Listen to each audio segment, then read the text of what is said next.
اللہ تبارک و تعالیٰ نے قرآن مجید برہان رشید میں ارشاد فرمایا کہ یا ایھا النبی انا ارسلناک شاہدا و مبشرا و نذیرا۔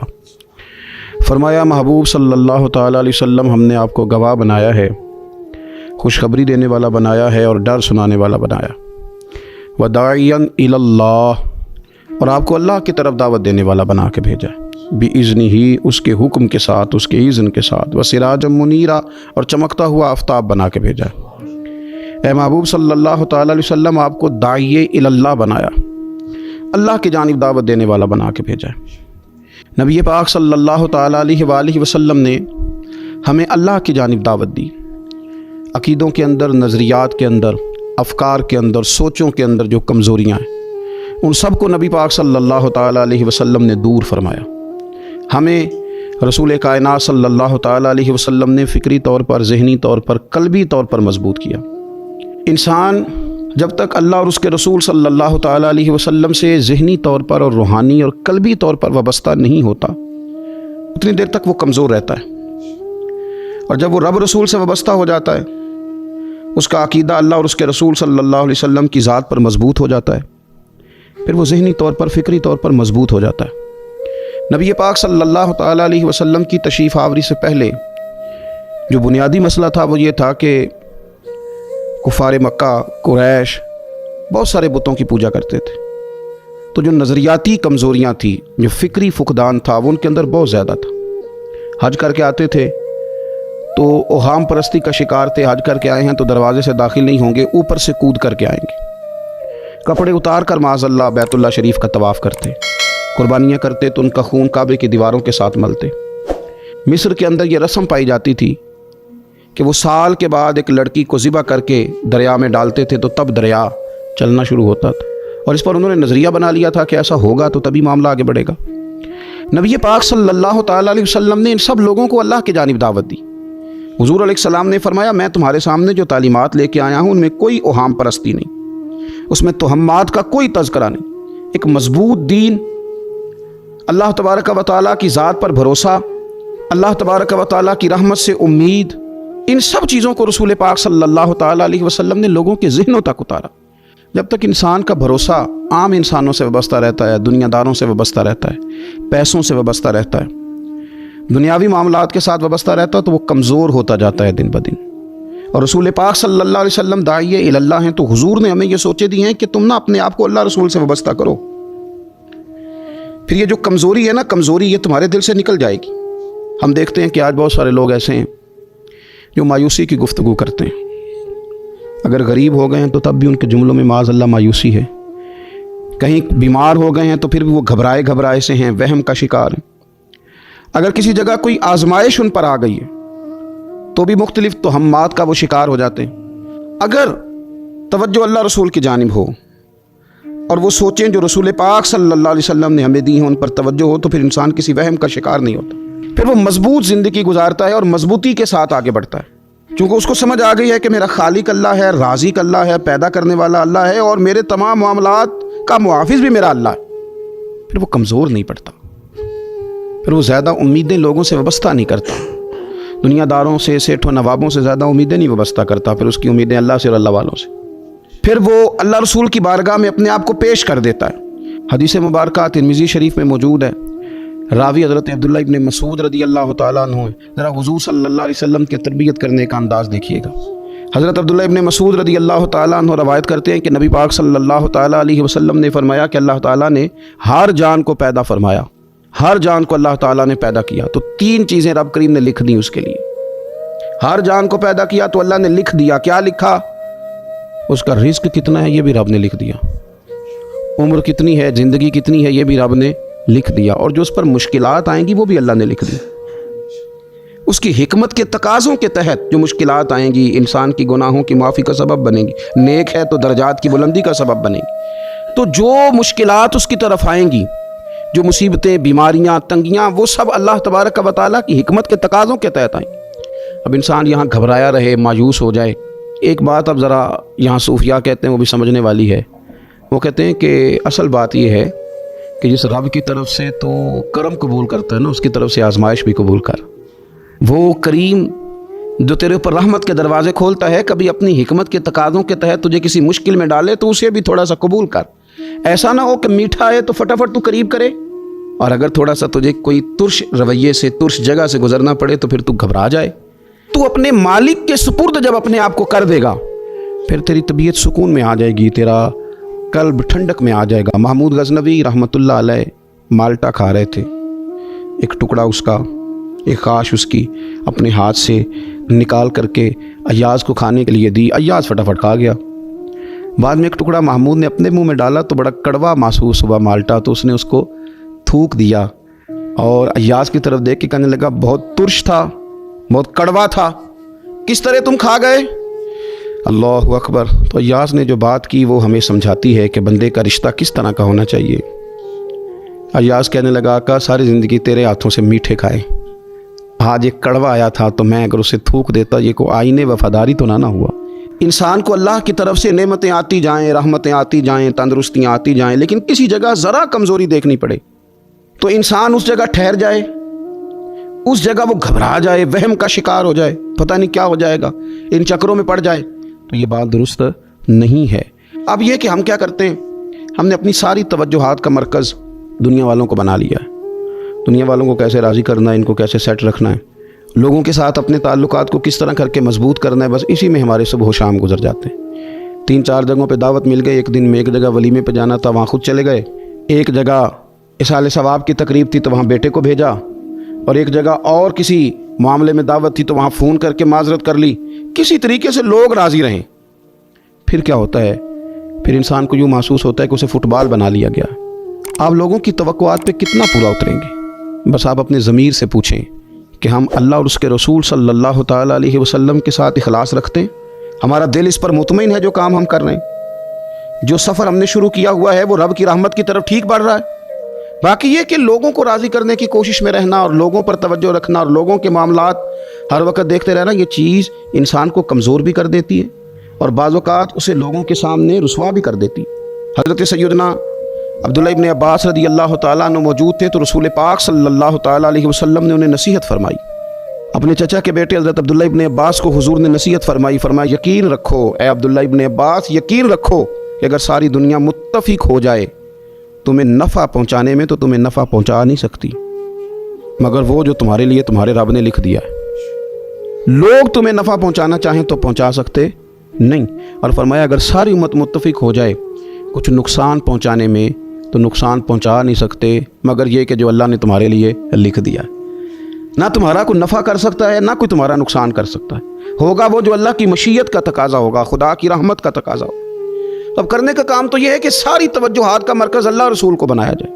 اب دیکھیے صحابہ کرام علیہم رضوان کو رسول پاک علیہ الصلوۃ والسلام کی مقدس زبان نور پر کس قدر زیادہ یقین کامل حاصل ہے کہ سید عالم صلی اللہ تعالی وسلم 313 سے کہتے ہیں کہ چلو جہاد کے لیے تو وہ نکل پڑتے ہیں، 1000 سے مقابلہ کرنا ہے تو وہ تیار نظر آتے ہیں۔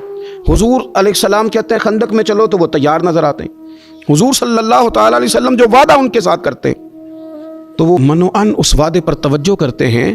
تو میرے عزیز یاد رکھنے کی بات یہ ہے کہ اگر ہمارا بھروسہ اللہ رسول پہ مضبوط ہو جائے، وہ وعدے جو ہمارے ساتھ ہمارے نبی پاک صلی اللہ علیہ وسلم نے فرمائے ہیں کہ سچ بولو گے تو نجات پا جاؤ گے، وہ جو نبی پاک صلی اللہ علیہ وسلم نے ہمیں فرمایا کہ 2 چیزوں کی تم مجھے ضمانت دو، میں تمہیں جنت کی ضمانت دیتا ہوں۔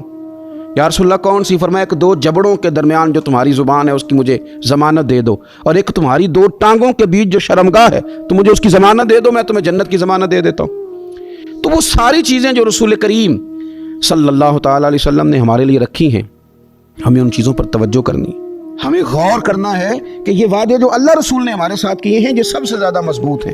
اسی طریقے سے اگر رحمت خداوندی کی طرف انسان کا خیال جائے، اللہ کے کرم کی جانب اس کی توجہ جائے، میرے رسول پاک صلی اللہ تعالیٰ علیہ وسلم نے ارشاد فرمایا، آپ یقین کریں جن لوگوں کی توجہ اس طرف ہو جاتی ہے کہ اللہ تبارک و تعالیٰ بڑا کریم ہے، اللہ بڑا مہربان ہے، اللہ بڑا کرم کرنے والا ہے، تو پھر خدا بھی ان پر بڑی ہی رحمت فرماتا ہے، پھر اللہ تعالیٰ بھی ان کے لیے بڑی ہی آسانیاں کرتا ہے۔ اس لیے ہمارے بزرگوں نے لکھا ہے کہ اپنے رب کے ساتھ حسن ظن رکھنا واجب ہے، ضروری ہے کہ تم اللہ کے ساتھ اچھا گمان رکھو، اچھا گمان۔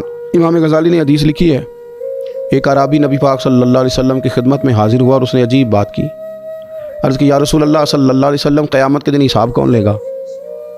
تو حضور نے فرمایا حساب تو میرا رب کریم لے گا۔ تو وہ شخص مسکرایا۔ حضور نے فرمایا کیوں مسکراتے ہو؟ عرض کی یا رسول اللہ، جب کریم غالب آتا ہے تو وہ کرم ہی کرتا ہے، وہ کرم ہی کرے گا، وہ فضل ہی فرمائے گا۔ تو نبی پاک صلی اللہ تعالیٰ علیہ وسلم نے کیا فرمایا؟ فرمایا بھی یہ عربی بڑا فقیہ ہے، بڑا دانش مند ہے، یہ سادہ بندہ بڑی اعلیٰ بات کر گیا، فقیہ ہے، دانش مند ہے، اس لیے کہ اس کی امید اللہ تبارک و تعالیٰ کی رحمت کے ساتھ لگی ہوئی ہے۔ مسند امام احمد بن حنبل میں حدیث ہے، نبی پاک صلی اللہ علیہ وسلم فرماتے ہیں، رب فرماتے ہیں کہ اگر میرا بندہ زمین بھر گناہ لے کے میری بارگاہ میں آئے، بھر دی اس نے زمین گناہ کر کر کے، لیکن وہ آئے اور استغفار کرے اور اس امید پر استغفار کرے کہ رب مجھے معاف کر دے گا، سچے دل سے توبہ کرے، تو حضور فرماتے ہیں رب اس بندے کو معاف فرما دیتا ہے، اگر اس کی امیدیں اپنے رب کے ساتھ مضبوط ہوں۔ ہم نے یوں کیا ہے کہ کمزوری دکھانی شروع کر دی ہے، کمزوری، اور پھر کچھ معاشرے میں لوگ بھی ہیں، یہ کچھ جادو کا بتانے والے لوگ آ گئے ہیں جو ہر شخص کو کہتے ہیں کہ تجھے تو جادو ہو گیا ہے، جو ہر شخص کو یہ بات بتاتے ہیں کہ تیرے اوپر تو آسیب کا اثر ہے۔ ان لوگوں نے بھی لوگوں کو کمزور کر دیا ہے۔ کچھ ایسے لوگ ہیں جو معاشرے کے اندر یہ کہتے پھرتے ہیں بھائی سب دنیا کا چکر ہے، سب دولت کا معاملہ ہے، جس کی لاٹھی اس کی بھینس، یہاں کچھ بھی نہیں ہو سکتا۔ انہوں نے بھی لوگوں کو کمزور کر دیا ہے۔ اپنے عقیدوں کو مضبوط رکھیں، اللہ رسول صلی اللہ علیہ وسلم کے ساتھ اپنے بھروسے کو مضبوط کریں۔ دیکھیں حضور ہماری تربیت کرتے ہیں، فرمایا اگر تم رب پہ بھروسہ کرو گے نا، اور رب تعالیٰ پہ بھروسہ کر کے نکلو گے تو اللہ تمہیں اسی طرح رزق عطا فرمائے گا جس طرح رب پرندوں کو رزق عطا فرماتا ہے۔ وہ صبح بھوکے نکلتے ہیں لیکن شام کو لوٹتے ہیں تو اللہ انہیں پیٹ بھر کے روزی عطا کرتا ہے۔ کیوں؟ اس لیے کہ ان کا بھروسہ مضبوط ہے، ان کا اپنے رب پہ توکل مضبوط ہے۔ رسول کائنات صلی اللہ تعالیٰ علیہ وسلم نے ہمیں ہمارے رب کی جانب دعوت دی، حضور نے ہمیں اللہ پہ بھروسہ کرنا سکھایا۔ رسول پاک صلی اللہ تعالیٰ علیہ وسلم نے ہمیں کہا کہ دنیا میں مسافروں کی طرح وقت گزار کے آ جانا، جنت میں رب نے تمہارے لیے وہ نعمتیں تیار کی ہیں، نہ کسی آنکھ نے دیکھی، نہ کسی کان نے سنی، نہ تمہارے دل پر خیال ہی گزرا ہوگا کہ اللہ یہ شان عطا فرمائے گا۔ اب ان لوگوں کا بھروسہ ہو گیا تھا صحابہ کا، حضور کے غلاموں کا، تو انہوں نے پھر کوئی جائیدادیں نہیں بنائی، انہوں نے پھر دنیا میں کوئی محلات تیار نہیں کیے، کیونکہ ذہن بن گیا تھا کہ جو رسول کریم علیہ السلام نے وعدے فرمائے ہیں وہ وعدے ہمارے لیے بڑے معیاری ہیں، وہ وعدے ہمارے لیے بڑے خوبصورت ہیں، ان وعدوں سے ہمیں بڑا کچھ ملے گا۔ اس لیے اپنی زندگی کے اندر ان چیزوں کو پیدا کرنا، ان چیزوں پر توجہ کرنا، اللہ کی جانب بھروسہ کرنا بڑا ضروری ہے۔ تو یہ یاد رکھیں اچھی طریقے سے کہ ہمیشہ اپنے آپ کو اپنے رب کے فیصلوں پہ راضی رکھیں، ہمیشہ کوشش کریں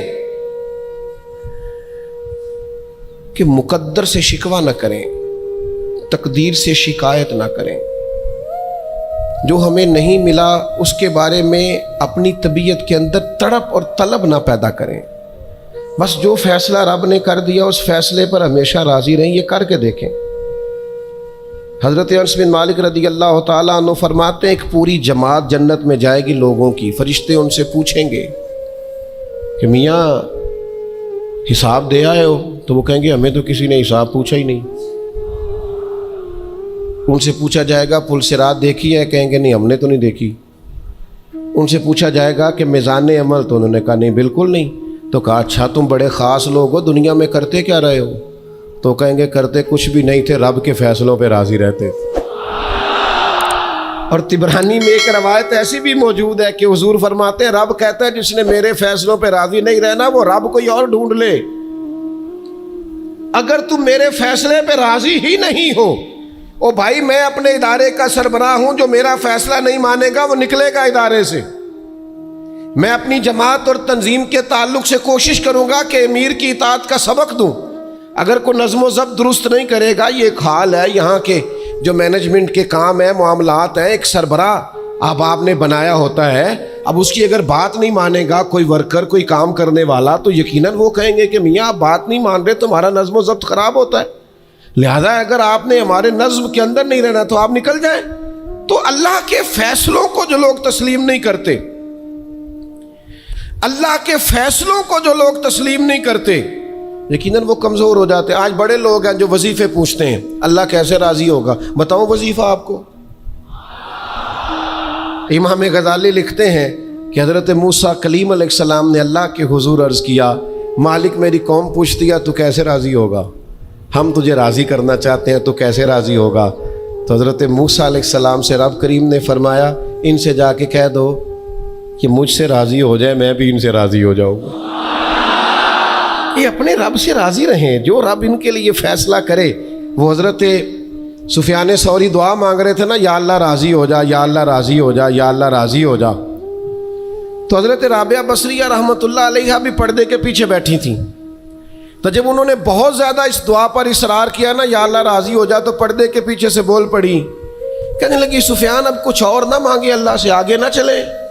جناب سفیان کہنے لگے میں دعا ہی کر رہا ہوں کہ یا اللہ تو راضی ہو جا، تو فرمانے لگی پہلے اپنے دل پہ ہاتھ رکھ کے بتائیں آپ اللہ سے راضی ہیں؟ آپ تو کہتے ہیں یہ ہے تو یہ نہیں ہے، کبھی یہ بھی مل جائے نا، اگر آپ ناراض نہ ہوں تو۔ پہلے خیال تھا ایک سواری مل جائے، چاہے موٹر سائیکل ہی ہو، مل گئی، اب بڑے پریشانی ہوتی ہے، کبھی 4 ٹائروں والی ہوتی نا، وہ بھی مل گئی، دے دی، طلب ہی یہ تھی۔ اب خیال آتا ہے کبھی تھوڑی سی بڑی مل جائے نا، وہ بھی مل گئی۔ اب جن کی ذرا گاڑیاں اونچی ہیں، ٹائر چوڑے ہیں، وہ پریشان کرتے ہیں، تو بندہ تو روک ہی نہیں رہا کہیں۔ تو حضرت کلیم سے رب نے فرمایا ان سے کہو مجھ سے راضی ہو جائے، میں بھی ان سے راضی ہو جاؤں۔ دعا ہے مالک کریم ہمیں رسول کریم صلی اللہ تعالیٰ علیہ وسلم کی بتائی ہوئی باتوں پر عمل کی توفیق دے، اور اللہ تعالیٰ ہماری آنے والی نسلوں کی امیدوں کو اپنی بارگاہ پر مضبوط کرے، یقین کامل کی دولت عطا کرے، توکل کی نعمت عطا فرمائے۔ آخر دعوانا ان الحمد للہ رب العالمین۔